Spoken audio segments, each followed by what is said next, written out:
Well, good morning or good afternoon, and a warm welcome to all. You've joined the session Accessibility in Digital Collections, which will review strategies and opportunities to ensure that collections are accessible and encourage exploration and participation by all.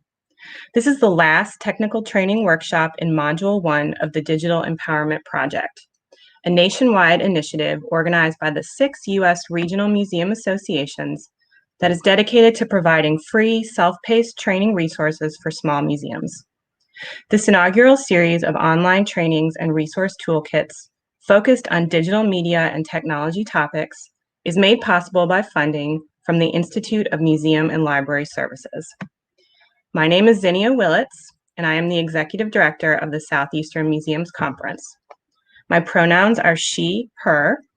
I'm a light-skinned white female with shoulder-length reddish-brown hair, which I let go curly today due to the high humidity down here.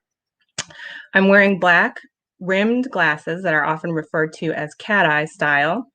I'm wearing an olive green V-neck sleeveless dress, and I'm sitting in front of a backdrop of my home office, which is basically a desk and a computer. As the host for today's session, I would like to convey a few things to our attendees before we begin the program. The Digital Empowerment Leadership Team chose digital accessibility and inclusion as the first module in recognition of the fact that it is often the interaction between persons with impairments or disabilities and attitudinal, environmental, and technological barriers that hinder their full and effective participation in society on an equal basis with others. To prioritize digital accessibility is to actively work to break down those barriers.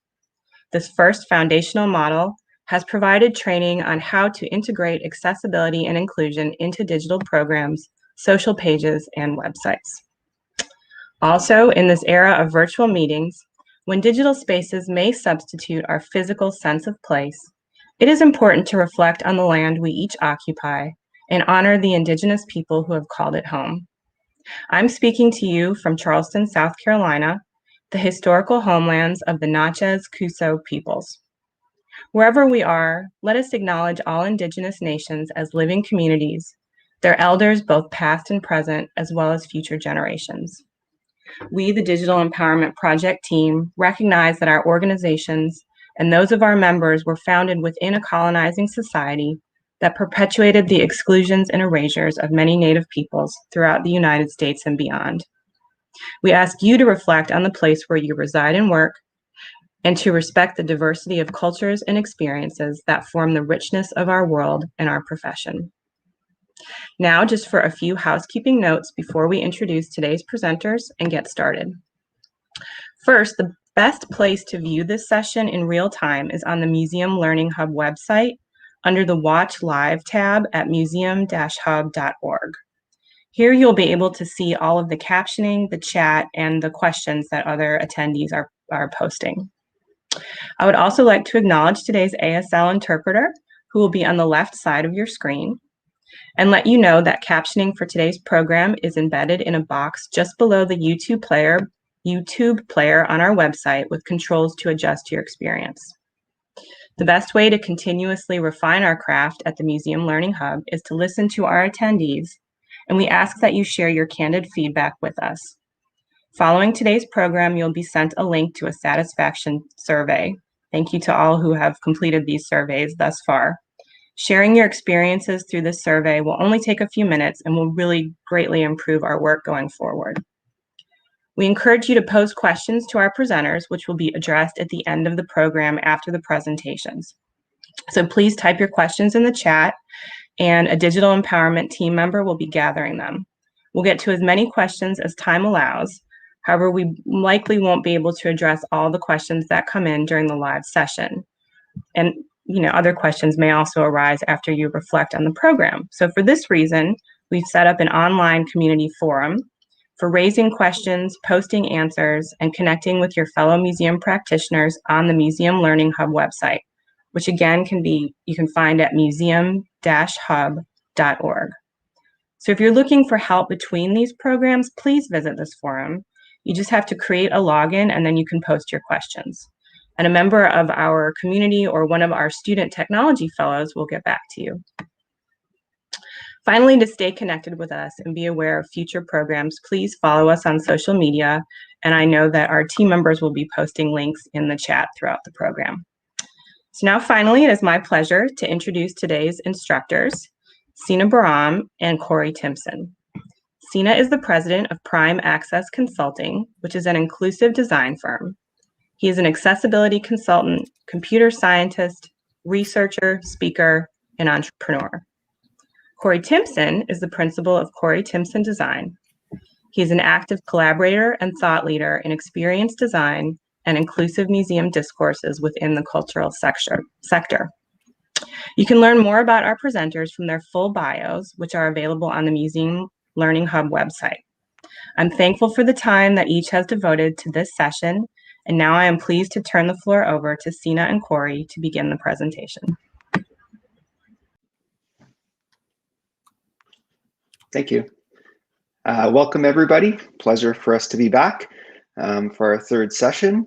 And this session is titled Accessibility in Digital Collections. And I'm just getting my screen share set up. Like the previous sessions, we're going to go through some slides as quickly as possible and then open up things to conversation so that we can have as much conversation and discourse as we can.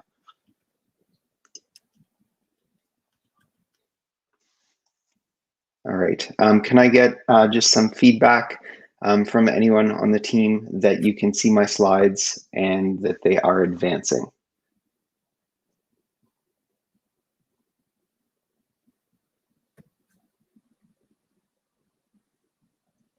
Anyone?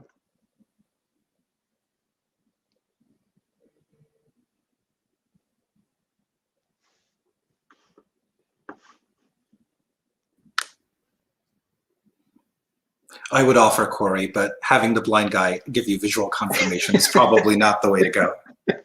You're all good. Thank you. Okay, thank you. Thanks for the verbal. So just starting off with our ethos again, you know, it really, if you've attended either of the last two sessions, you've seen this already. And the concept is really that instead of designing and developing something and then figuring out how to make it accessible, we really want to consider all vectors of human difference at the outset. This is of particular importance when we think about collections, collections management and information management at large. You know, museums are built upon a collection, and no matter what the composition of that collection ends up being, if it's archival, if it's 2D material, if it's 3D objects, if it's born digital assets, if it's intangible heritage, we really want to think about this ethos and the idea of like, what are we collecting? How are we managing that collection? So that later on, when we start thinking about how we're going to use that collection, you know, we're already set up to be in a good position. So even when we're crafting or developing a policy, we really try and follow this ethos. Getting into collections management practice, you know, there is a potential tension that exists between visitors who have access needs and those who are responsible for the preservation of an object, conservation requirements around an object, and just really about being a steward of that object's, you know, preservation over time. So that tension, you know, may exist, but it need not be the case where that tension is a negative. It's like, how can we understand those two scenarios that maybe the object finds itself in the middle of and use that in a positive way? So, you know, the point is basically that collections policies can impact inclusion when we think about environmental sensitivity, et cetera, and how we treat our objects, how we care for them. What we do with them, if we can make deliberate decisions around how we're acquiring, you know, how we're managing that collection and how we're presenting it, then we can really think about inclusion and access in a positive manner. So some of the early things we want to think about is representational inclusion. You know, if we look at the Baltimore Museum of Art, in the past year, they had a collections mandate where they only collected new art from women artists. They were trying to balance and make a greater equitable balance within their collections at large. But representational inclusion, when we're thinking of historically marginalized groups and communities, are we thinking about how we ensure representation on the artist side, on the donor side, within those collections. So that maybe leads us to think about our acquisition objectives as we start to lay out protocols and objectives that our policies fall within. And when we end up choosing object, specimen, archival material, let's think about the groups that are often not as represented as they could be. We want to also focus on evidence-based consideration of what can be accessed, who can access things, how people go about accessing things within our collection, and what is really safe. And if we're really deliberate around these and understanding, what can be accessed in which ways, then we can really start to think about how we make our collections more accessible to a larger audience. So we want to provide clear messaging and communication around an object's restrictions. And this is really important. A lot of museums have touch tours. It's not that no one can ever touch the object. Obviously, we don't want everyone touching the object at all times, but what are the scenarios under which we can facilitate a different modality of access to an object than just the visual modality or visual mode. And we want to ensure that our policies and any of the tactics that we create within this scenario don't contradict preservation, but rather acknowledge preservation requirements and also facilitate accessibility. So providing clear messaging and communication with the staff as well as with the public is really important to ensure that, again, that tension that exists is a positive one that's used constructively, but not to create a barrier for access. A couple of examples on that previous point. Imagine somebody using their phone, but not to take pictures, just because there's a magnifier app on their phone and they're able to use that as an assistive technology. So having a flat, very unnuanced, no phones allowed in the gallery policy prevents that from happening, but it really doesn't help preservation either, right? So we can then talk about whether a flashlight is admissible, the flashlight feature on the phone is admissible or not. Certain objects have lighting restrictions, others don't. So in a low light environment, could you use your phone as that kind of assistive technology? It's things like this that go a really long way to adding some nuance, but a lot more inclusion at the policy level and then through staff to be implemented with the public. So talking about documentation and registration, I mean, let's think through, for example, what are those things, those pieces of knowledge that we gain during the documentation practices and the registration practices of objects that can be instrumental for enhancing visual descriptions and other accessible information about objects that's not only helpful for visitors with disabilities, but really makes the information we have about objects helpful for everybody, right? So for example, imagine that you've got an object, and we'll see an example of this in the next slide. Think about its weight, right? Think about when it was being handled. How did it feel to the touch? How was the balance? How was the temperature? Right? Was it cold or warm to the touch? What are the ornate details that would translate across modalities? Was it rough? Was it smooth? These kinds of things. Also thinking about the general condition of the object. Does it look rather pristine or a little bit aged? Talking about things like patina when we talk about blades and other objects of that nature.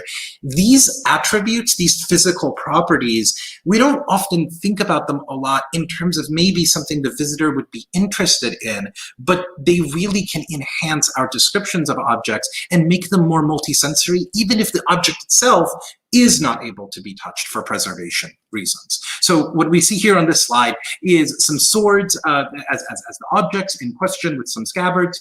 And thinking about those previous properties that I mentioned, think about the weight, think about the balance, think about how it felt to the touch. These are pieces of information we could include to really arrive at an enhanced description of the object that, again, not only I, as a blind visitor to a museum, would be interested in, but Corey would be interested in as well, even though he can see the object behind glass, right?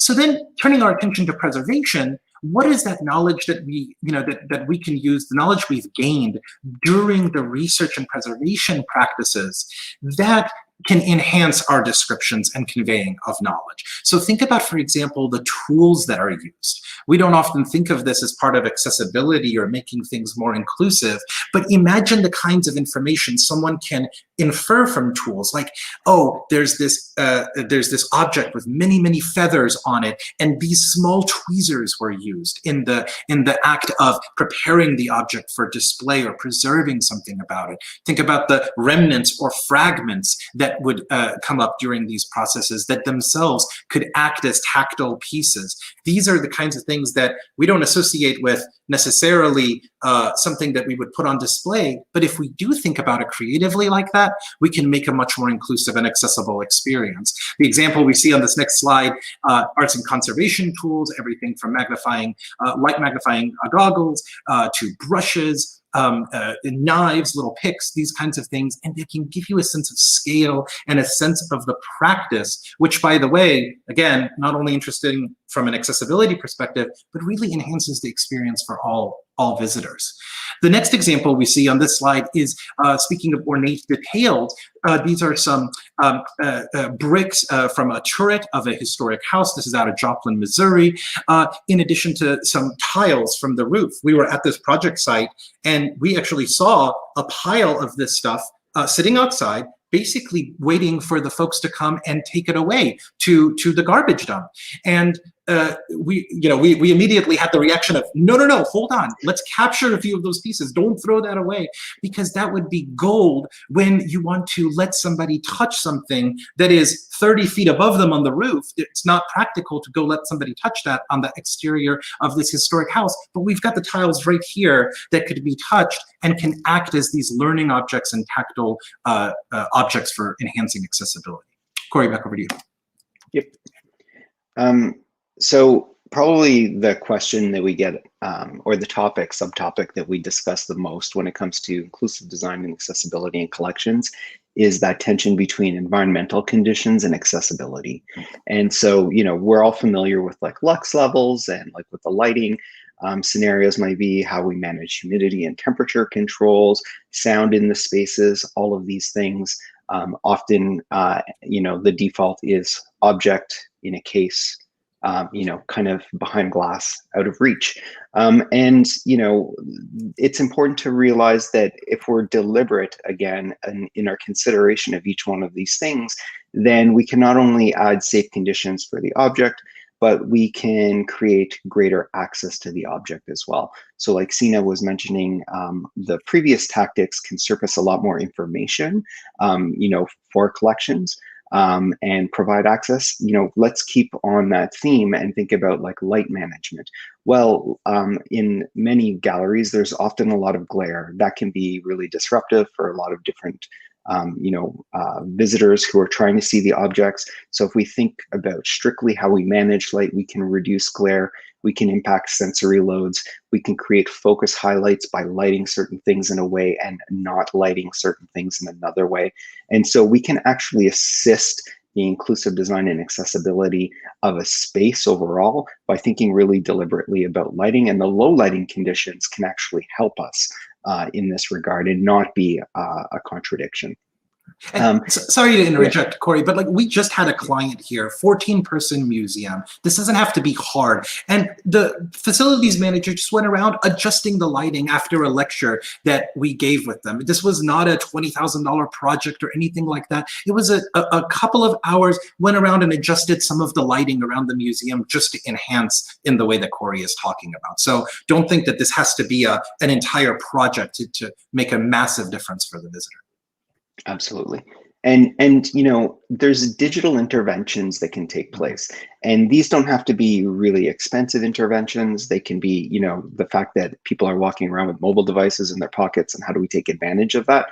And Sina already mentioned just the ability to zoom on something and explore details, or to use the flashlight as needed. This is a more elaborate example, but we want to show it because the buzz, everyone's talking about augmented reality, virtual reality, and this is one use case. Now, this production that we developed cost about $12,000, so it's pretty expensive for in particular for a lot of small museums. But this type of technology is only becoming cheaper and cheaper. We did this project about 4 years ago. Now there's technology that exists like ARKit for a web browser, which means augmented reality can basically be done in a lot more cost-effective manner with a lot less specialized knowledge. It's only getting better. So here we want to focus on the lesson. The idea is these objects, these textiles were in this climate-controlled case. We're restricted by the low light conditions, by the humidity and temperature control, and you have to kind of like peer into the case to be able to see the object. We also have a limitation on how much content we can fit on the artifact label. So what we did is we created, you can see there's iPads to the left of it. We created an augmented reality application to help enhance the access to these objects under low lighting condition. What does that mean? Well, it means that you can image recognize the artifact. So we high-res photograph the object. We put it in a digital environment. In this case, it was an app, but it could be through a web browser these days. The camera of the app recognizes the image, and this would allow visitors to zoom, pinch and zoom, and scale in and view the fine details of the object that they wouldn't otherwise be able to see very easily through the glass. It also meant that we could surface a visual description on the iPads for visitors who are low vision or blind who can't see the object. We're able to add supplemental interpretation. If you can see the details, there's little blue hotspots on the object. They can be clicked, and you can hear an oral history by the creator of the object telling the story. So we're able to increase access for everyone, increase accessibility. It's facilitating inclusion because everyone's able to do it together. And we're further able to add more interpretation than we could fit on the artifact label.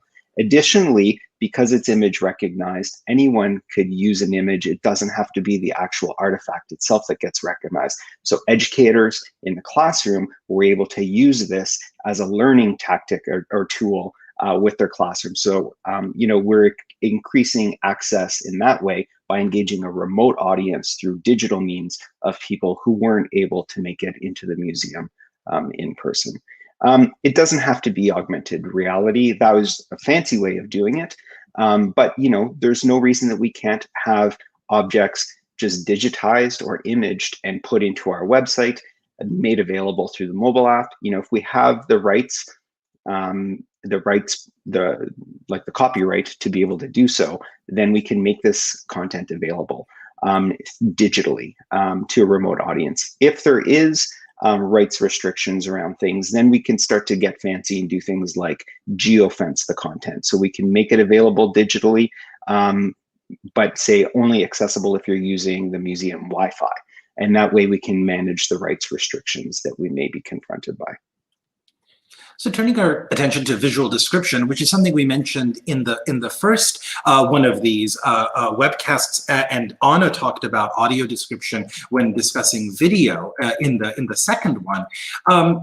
We thought it would be good to highlight this as a concept. So all visual description is the use of language to describe what is visually being depicted.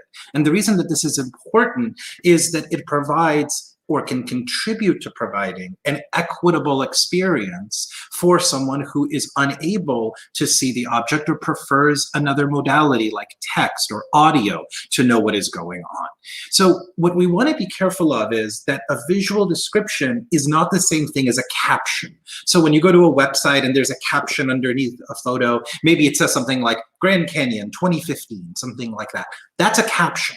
That's available for everybody. I can access it on my computer using a program called a screen reader because it reads it out to me. Other folks like Corey can see it on their screen. That's fine. That's a caption. A visual description, sometimes some of you may have heard the term alt text or alternative text. That's the description of what is happening in that image for someone who's unable to see it traditionally. It turns out, by the way, that these visual descriptions are helpful for everybody, not just people who can't see the photo or can't see the object. Noting here that this is oftentimes a field in a content management system. So even something as simple as WordPress or something very complicated like backend software that museums use from TMS and other collections management systems.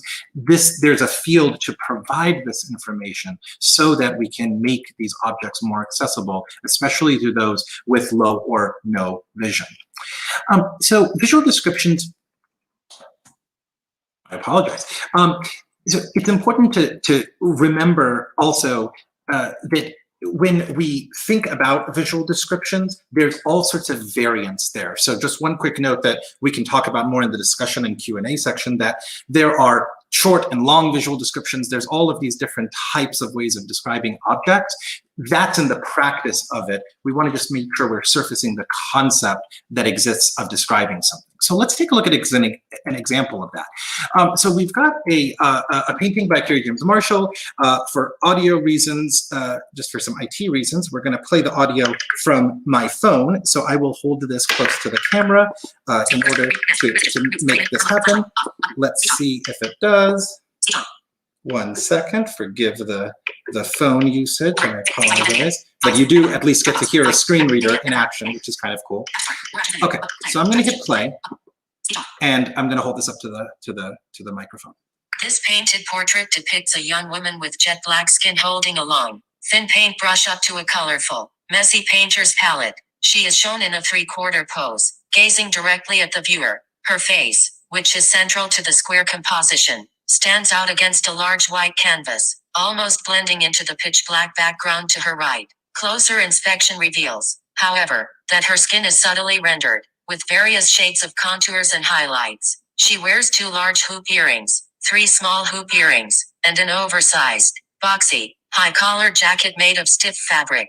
Her voluminous hair, black with an ochre sheen, rises in thick coils on top of her head. The canvas to her left shows a partly finished paint-by-number self-portrait. In it, her likeness is broken up into smaller segments with pale blue outlines and numbers. She has outlined many of the segments and filled them in with colors from her palette: orange, blue, yellow, pink, brown, and a few shades of green. She uses brighter, more vivid colors to paint her jacket on the paint-by-number canvas, using bright oranges and greens rather than the deep mustards and maroons that are on the real-life jacket.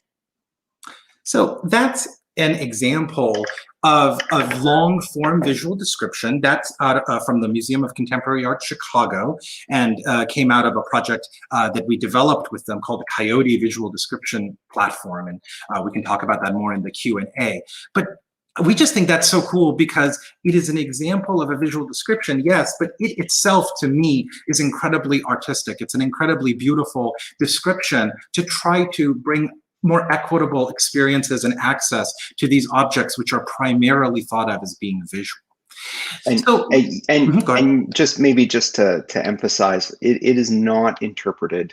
It's not interpretive, rather. It is really a visual description. So when we run visual description workshops, that's always kind of the biggest point for us is to, when we do those workshops, we pick items, first of all, from the collection that Sina and I don't know.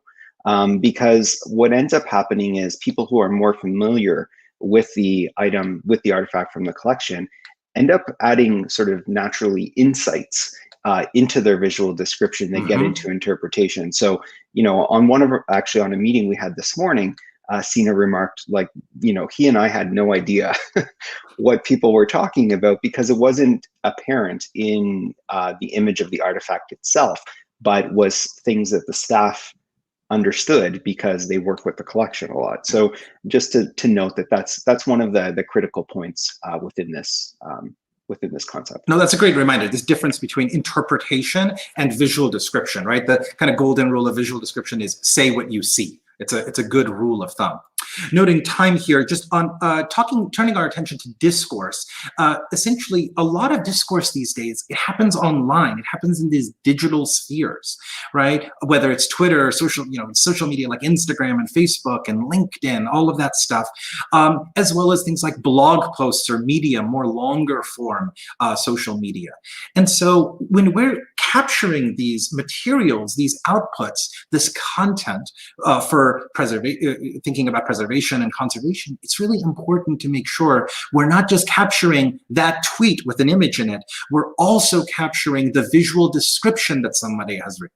Because on platforms like Twitter and Instagram, you can visually describe, just like you heard from my phone playing that audio file there, you can type in the text for an image that you're posting, making that more accessible to someone who can't see. So capturing that info in addition to the post itself is really, really critical. And then this information is not only helpful because it's part of the piece and should be captured, of course, and also can help you make these objects more accessible when you go to present them to the public, but it's also helpful to future museum professionals, right? Because that is an additional source of information about the object itself.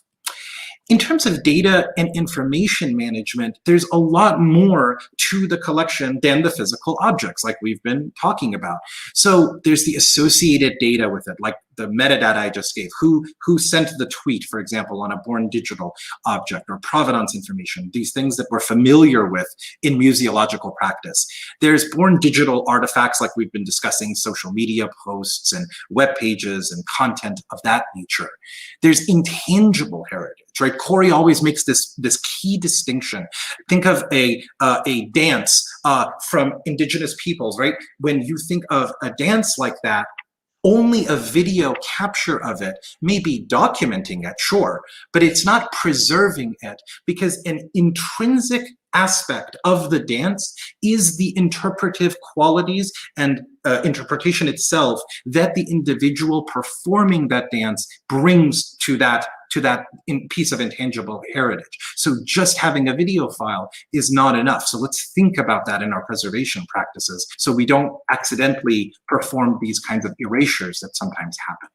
And also thinking about the systems we use, and we'll see some examples of these on the next slide briefly. These systems all contribute to the accessibility of the material we're talking about. Some of them support visual descriptions, others support magnification, others can support having the text be accessible, not just a photo of the text. So we want to make sure that we're just thinking about these systems and how they participate in our digital ecosystem to facilitate accessibility. In terms of just metadata, we are creating and collecting and managing this data across all these different systems. So some examples of those briefly, and then we can talk further about specifics in the Q&A, are things like collections management systems, right? Digital asset management system. So a collections management system would reason about the objects and the provenance and things of this nature. Digital asset management system may be the thing that serves up those photos, serves up those files, and does a little bit of rights management for you. Content management systems, the thing that maybe manages the website, or in larger organizations, an enterprise-wide content management system. And then, of course, archival and library management systems for information specific to that domain. So you have all these different kinds of systems. Maybe you have one program that does it all, and that's fine too. But how do we then consider and prioritize inclusion and accessibility into these systems when we're using them so that we can make our collections more accessible? Corey, over to you. Yep. Just quickly shifting gears, you've probably heard about open access. It's been a big movement in the cultural sector over the last, say, 8 years, but really gaining a lot of traction in the last 3 years. And then, of course, last year, the Smithsonian launched its open access program. And so, you know, the concept behind open access is access in general. So who has access to data and how, and this is a consideration for inclusion as well. So open access, basically the definition right there, is a mechanism by which research outputs are distributed online. You know, they're normally paired with, you know, a Creative Commons and open licensing model that removes restrictions on use and reuse and starts to get around some of those issues that we were talking about earlier about that would require something like geofencing. So open access is something that we should all consider.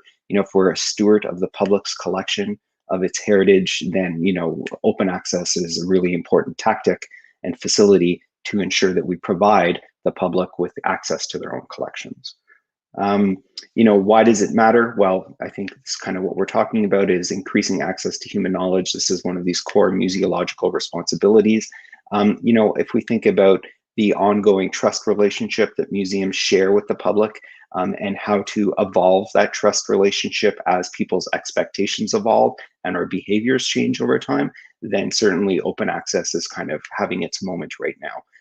And we want to be careful though, because we have all kinds of biases built into the legacy of the systems and infrastructure that we're using.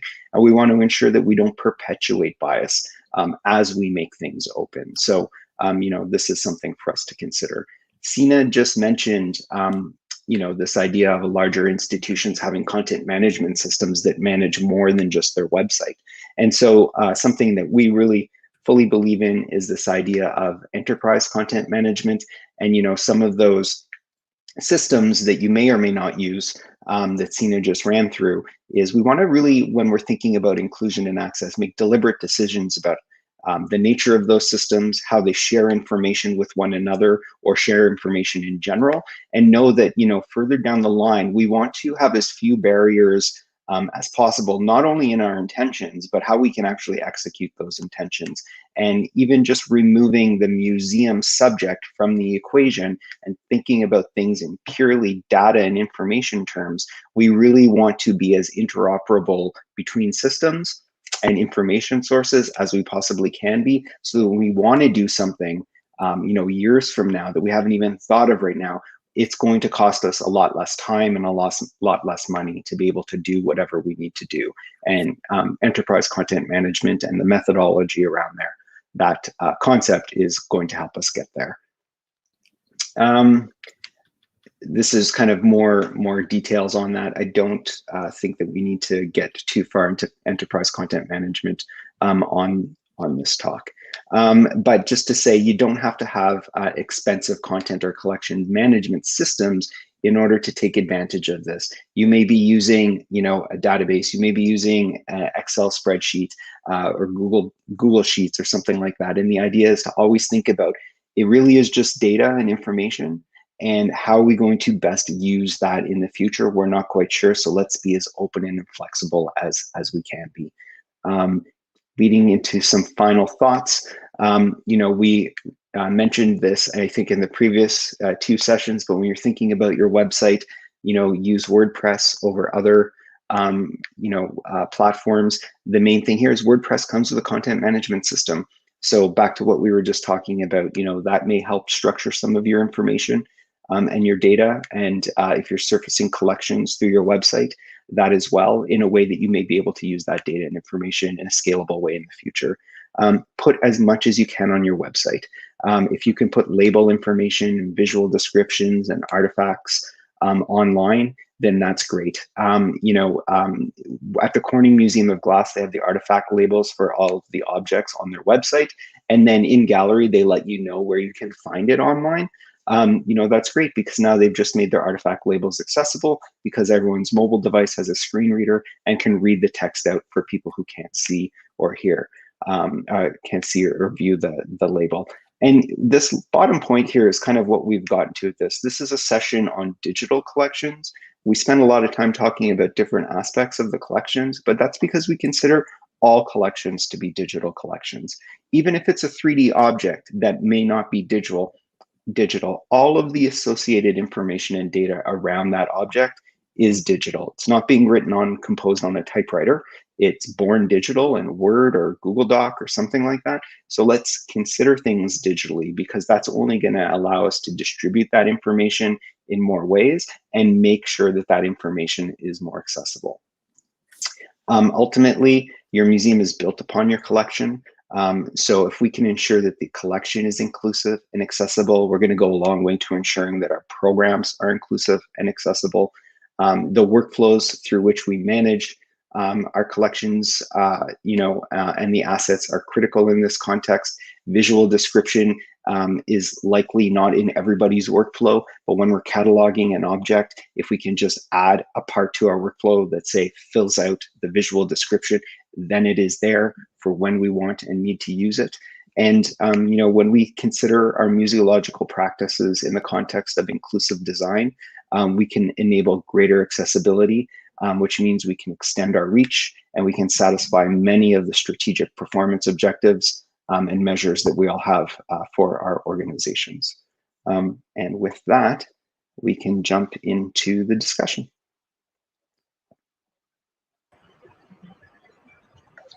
Am I back? Okay.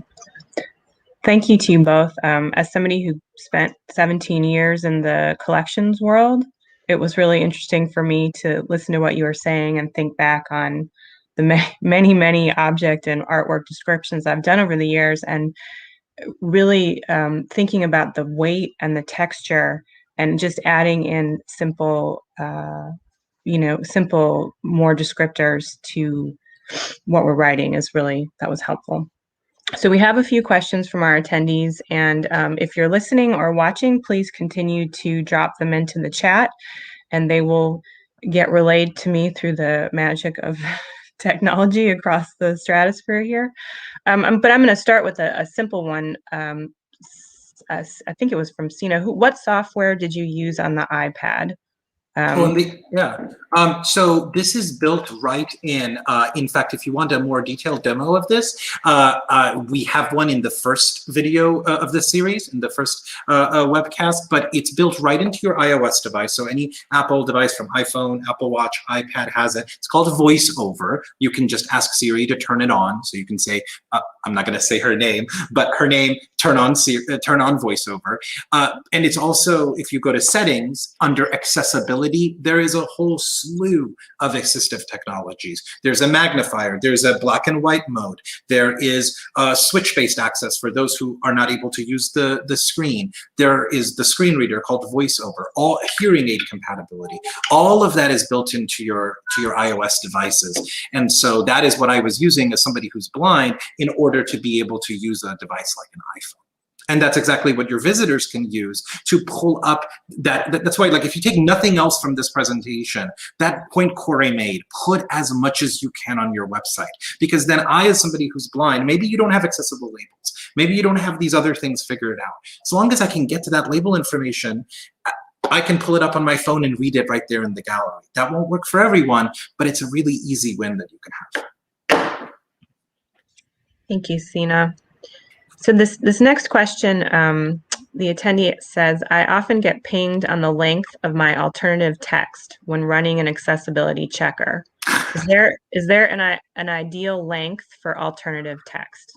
It's a great question. I have that one as well. This is a fantastic question. So alternative text is used for a couple of different purposes on websites and mobile apps. So sometimes when it's a picture of a menu, the only thing the alt text should say is menu or lunch menu, because then you click on it as a link and it goes to a page that has the proper lunch menu. Apparently I'm hungry, given the example. But that's one form where you want short alt text. You don't want leather-bound book with ornate writing describing lunch, right? Like, you don't want that because it's a link. The image is acting as a link, as a control, as we, from a technical perspective. But if you're talking about an artwork, or you're talking about something that is not a link or a button, it is actually a thing that we want people to appreciate, the accessibility checker is wrong. Please feel free to put in appropriate alt text, and also feel free to send the accessibility checker my way, and we'll set them right. So do you, and make sure you do that, right? What I would say is, for shorter descriptions, typically folks have been settling on a sentence or so. That's like short, right? Really short. And then for longer descriptions, it really varies institution for institution. 50 words to 350 words, believe it or not, is as wide as the range can be. What I would say is, if you're going over 50 words, maybe the alt text is not the place to put that description. Think about surfacing that visual description for everybody and putting that description right there on the page. You could have the shorter description in the alt text, and then the longer description for everyone to appreciate right there on that web page or on the mobile app. And that way, you're kind of getting the best of both worlds. And the reason that that's important is, when you have really long pieces of text, my screen reader, both on my laptop and my phone, it lets me navigate by paragraph. It lets me have structure. Whereas with alt text, you just got to listen to it from beginning to end. You don't get any of that structure in the text. And maybe something worth just adding here as related, we mentioned it, I believe, in the first session as well, but if you weren't there, is that completing these alt texts and descriptions is helping with your search engine optimization. So how search engines will prioritize and find your content. So, there's a traffic and sort of viewership audience reach that gets increased, not just in terms of accessibility, but in terms of how search engines will consume the information and make your content more findable for anyone looking for it. Okay, thank you. This next question is very related to what you were just talking about, but I'm going to read it slightly different. But in regards to content presentation, are there pros or cons of presenting a series of photos of one piece with short alt text versus hiding multiple pictures of the same piece and thereby bypassing the alt text and simply providing a longer form description of the piece? Absolutely. I would do both. I would do the short descriptions on the alt text, just so somebody has the understanding that it's the front or back or top level view of the object. And then, like, this comes up with sculpture a lot. You've got the front shot, you've got the different lighting, perhaps orientation, that sort of thing. And then do the long form description of the piece in real life. So the real visual description of the whole thing. Why do you want to do that? Why not just hide the images like you're saying? Because imagine if I want to capture one of those images and send it over to my friend Corey. I can't now do that if you've hidden those images, right? You've removed them from the ability of the blind user from accessing them on the page. So do the short description just to differentiate them, but you could be super short, David front, something like that, David back, something along these lines, front view, back view, and then do the proper visual description on the page of the whole object. And just to say, there's a parallel here for in-gallery presentation as well. So, we were dealing with a scenario this morning where there was one artifact label for a series of works, there's 48 different sort of prints within like a salon hang in the gallery. And it was like, well, there's one label, but there's a visual description that we want to create for the installation, if we want to call it an installation, as well as then the visual description for each of the 48 different prints that composes that. And we want to create a hierarchy there so that, people, again, can go as deep or as shallow as they want to when they're exploring that. But it's interesting because when we come up with these scenarios for online, it's often very similar to the scenarios we put into place in the gallery. So not like we just have to adapt and evolve what we're doing for the different channels or medium, but often very much the same kind of approach. Okay, thank you for those answers. This next question is pretty interesting, and I think that there's probably many out there that might be in this situation, but I work at a historic house museum, and I'm wondering how the suggestions in your presentation can be applied to visitors on guided tours or for a collection currently without technology. Yeah, I think the concepts are still the same. So let's take visual description as an example. We're talking about surfacing it through digital means. But Sina and I have been to a bunch of historic house museums, and even just museums in general that don't have a large sort of digital Infrastructure. Infrastructure, yeah. And like the best is when we can weave description into the tour that is already being given and then expand upon it. But that could be delivered through the tour guide, or through the docent, through the person working in the space, as easily as it can be delivered, through a mobile device. So I'd say that it's not so much the mechanism of delivery as it is, like Sina and I like to break out, creating the affordance and then surfacing the affordance in the way that's most appropriate for the context in which we're working. And so in this case, say, like we've been in some historic house where the house is the object, is the primary artifact. And then we want to treat that artifact in the same way, develop those affordances, but maybe they're not being presented through a mobile device or through a website. Maybe they're being developed and presented through humans. Some of the most enjoyable experiences I've had, and I'm as techie as it gets, have been with my phone in my pocket, right? Not using it at all. It's just a conversation with someone. They're like, oh, check out this banister, right?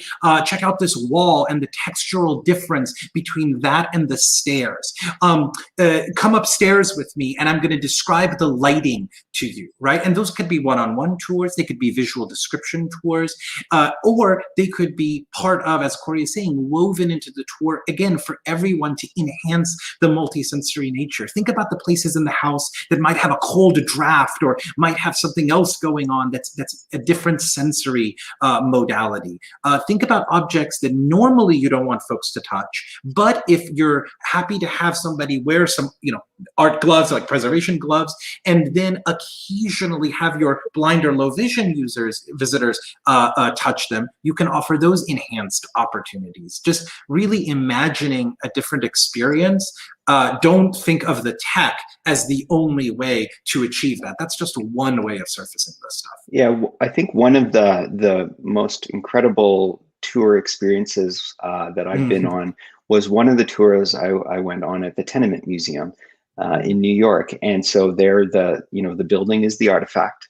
And it's all about the interpretation of the guide who's leading you through. And of course, they have different tours that basically expose different stories, but they really, other than walking through the old apartments, don't really want you to touch anything. But they really did an incredible job at surfacing the characteristics, multimodal characteristics. So what people would have smelled, what things feel like, etc. So the same sort of principles that Sina was talking about when trying to catalog the sword and surfacing those properties that may not fit into your typical controlled vocabulary fields, they surfaced those deliberately because they didn't want people like touching the house, the apartments, more than they were already doing by walking through them. So they surfaced those qualities as part of the script that they were delivering, and that made it, that was able to translate that experience for us. Okay, thank you both. So we have a little less than 5 minutes left for questions, so I'm going to try and get 2 more in. First, and this has come in kind of in multiple forms, but can maybe each of you share your favorite museums with online collections or online exhibitions that exemplify accessibility? No. And the reason I don't want to put anybody under that kind of microscope. I don't think that's fair to them. But let me give you some aspects of those that are good. The ones that don't try to be fancy. So if you are doing nothing more than having some photos on a WordPress website, but they're able to be zoomed in on, and they're able to have visual descriptions, and they're able to be used on an iPhone and on a web browser, that is so much more rewarding at the end of the day than when you compare yourself to individuals that have hundreds of thousands of dollars to spend on an online collection and are essentially achieving the exact same outcome, and oftentimes in a less accessible way, right? The 3D tour and the VR and everything is cute and all, but if it's not accessible, it doesn't mean anything to me, right? And so I hear the ask for examples of inclusion and accessibility, but it's really important to keep in mind that these aspects that we're talking about here, these concepts are really what matters. I wouldn't get too distracted by some of the exemplar or best-in-class examples that everybody talks about in the museum field, but in my opinion, for some of the wrong reasons, I don't know, Corey, your thoughts on that? Yeah, I mean, I would say that of all the collections that we see, no one does a comprehensively good job. Different organizations do a good job within certain aspects of making their collections accessible. Smithsonian, great job. The 19 organizations within the Smithsonian that we worked with in order to make open access happen. But how many of the what was it, like 4.5 million or something? 2.4 million originally, something like that, yeah. Yeah. But how many have visual descriptions? Right, like a handful, right? And then you could say, well, the Cooper Hewitt Museum in New York, over the pandemic, while they were shut down, they were actually able to keep staff from being furloughed by getting them to write visual descriptions. So they did 6,000 visual descriptions of items within their collection. That's amazing. That's a really good point. Now, are all their collections accessible? No. So like it's kind of like we can cherry pick little pieces like that, which in most cases leads us to say, well, there's no really great examples, but there are many great examples. They're just not comprehensive, I guess. Okay, that's fair enough. That's great advice. So this is the final question, and it's kind of a long one, but I think you'll probably just have a closing thought on it. Could you talk just a bit more about tools like, I think this was supposed to be Coyote, to help centralize the workflow for visual descriptions and make their reuse across platforms more efficient? I feel like we do a lot of rewriting and copying and pasting between images on our website and in MailChimp and in Twitter, etc. How can we write once and publish to all? Yes. I'll talk about Coyote in one sec. Corey, do you want to briefly talk about the Enterprise Content Management System at CMHR as your closing, and then I'll close this out with Coyote. Sure. So the Enterprise Content Management System at the Human Rights Museum that we designed and developed was a archival, library, and museum collections management system, digital asset management system, web content management system, a thesaurus, and an enterprise search appliance. All work together. They were all open source. They're all free. We ended up paying some licensing fees to get like more support. And then I had people on my team, sort of integrate the systems. But the idea there was we would store an asset once. We were able to map the different fields of the different systems against one another so that we could present that item wherever we wanted. So the Human Rights Museum has 97 different digital installations in the 50,000 square foot exhibitions, a bunch of social media channels, digital channels for outreach, etc. But the same digital asset could be used in a study table in gallery, could be projected on the side of the building outside, was used in, like social media posts. It was always that same asset. So we stored it once, we mapped the systems, and then we could reference it out as many times as we want. So that was, the greatest piece of technology at that museum. It was completely not sexy, but it allowed us to really be effective and efficient when we wanted to use the collections in ways that we hadn't even thought of using them yet. So that's what we were getting to when we were saying the enterprise content management methodology, and it can be done in a number of different ways. Cleveland Art Museum has done a great job in doing the same thing recently.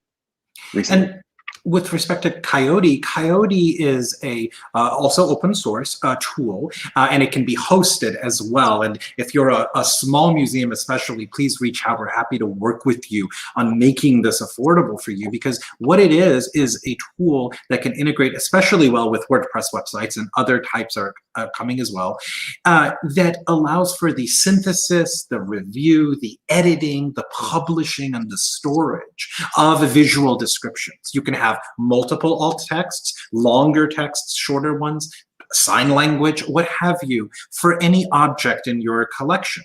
And so it's an online platform that facilitates that workflow that was embedded in your your question. This way you can have authors writing a description, but an editor coming along, maybe doing some copy editing, a curator chiming in with institutional knowledge about that piece, and someone to approve that description so that it can go live automatically on the website.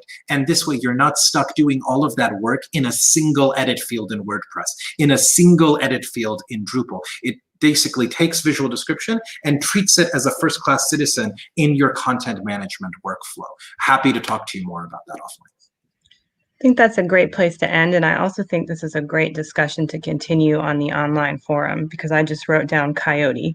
So I think that there's going to be a lot of people that want to continue this.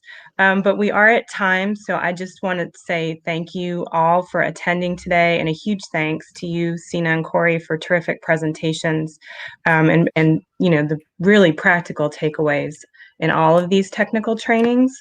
And so just a few reminders for everyone who's joining us. If you missed any of the session or you just want to watch it again, you can access the recording on the Museum Learning Hub website, again, museum-hub.org, under the Recent Webinars tab that's at the top of the page. And all of the technical trainings and the introduction sessions will be there eventually. Please complete the post-event survey. Again, visit the forum on the website. You'll have to create a login, but once you're in there, I really, we're excited about the discussions that we can continue on that platform. As always, follow us on social media. And finally, join us next Thursday, May 6th, for the introduction/inspiration, which we're now calling the Inspo session, as we launch Module 2, which is going to focus on live streaming. And this session will feature two museum presenters, Ross Jordan of the Jane Addams Hull House Museum and Christy McMillan from the Asheville Art Museum. This introductory session, you'll hear how Ross and Christy successfully developed live virtual programs, tours, and events with small budgets and very basic technology tools. So I have truly enjoyed being your host for Module 1, but we'll be turning over the floor next month to my colleague and Digital Empowerment Project partner, Dan Yeager, the Executive Director of the New England Museums Association, who I knew is going to do a fabulous job. We'll see if he tells you whether his hair is curly or straight during his visual descriptions. I don't know. But I've appreciated all of you being here. Thank you, everybody, for attending today, and have a fabulous day. Thanks so much. Thank you. Bye.